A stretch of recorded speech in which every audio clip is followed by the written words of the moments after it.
The war in Sudan has been raging since April. Thousands have been killed, millions displaced, and the United Nations warn there's a growing refugee crisis as people continue to flee the country. The war between the army and a paramilitary called the Rapid Support Forces has inflamed existing ethnic tensions in the Darfur region.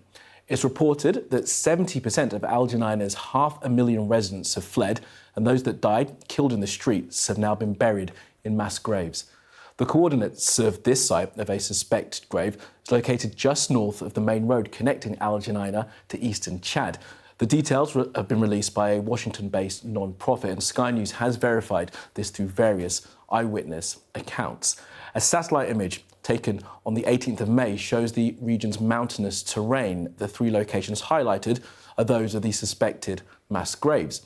Another satellite image taken 7 weeks later shows the same three locations filled with water due to seasonal rain. Our Africa correspondent Yousra Elbagir has visited the town of Adre on Sudan's border with Chad, where thousands have fled. From there, she sent us this report. A war they said would only last a few days has now been raging for months. And here on Chad's border with Darfur, its latest victims sit and wait.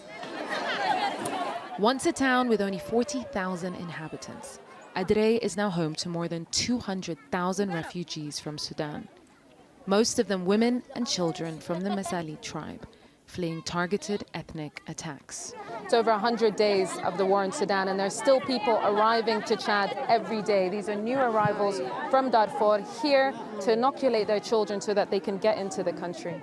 Salam alaikum. Munira has just arrived from West Darfur's capital at Geneina with her 4 young children. What brought you here, I ask? Tribal conflict.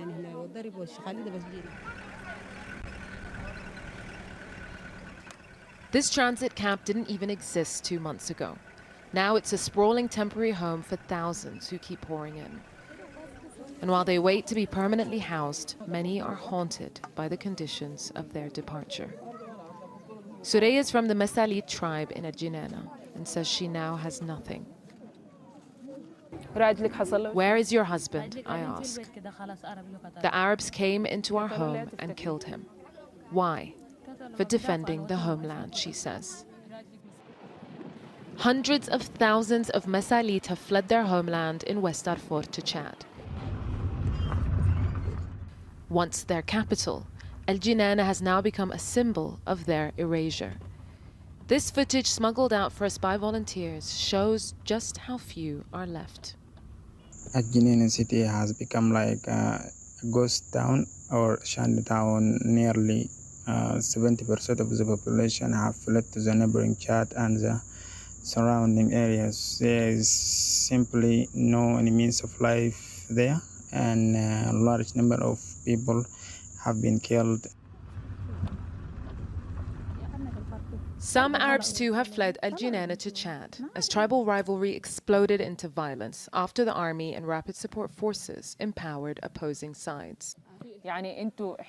Who attacked you, I ask? They say the Masalit.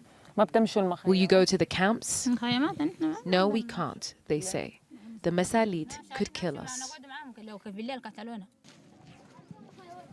This conflict has touched everyone. But as displacement continues, it's clear who gets to stay and who has to leave. Mariam's family is one of the thousands of Masalit households who have come seeking safety. Pointing to her daughters, she says each of their husbands are missing in Darfur. Her husband is also missing, she says, and her son was killed by the violence. The Arabs have capacity, strength, and support, she says. And the other side will take support too. And the problems never end. Who are the victims, I ask? We are, the innocent. And as the war drags on, more innocent people will be pushed further from home. An exodus that inspires little hope of resolution.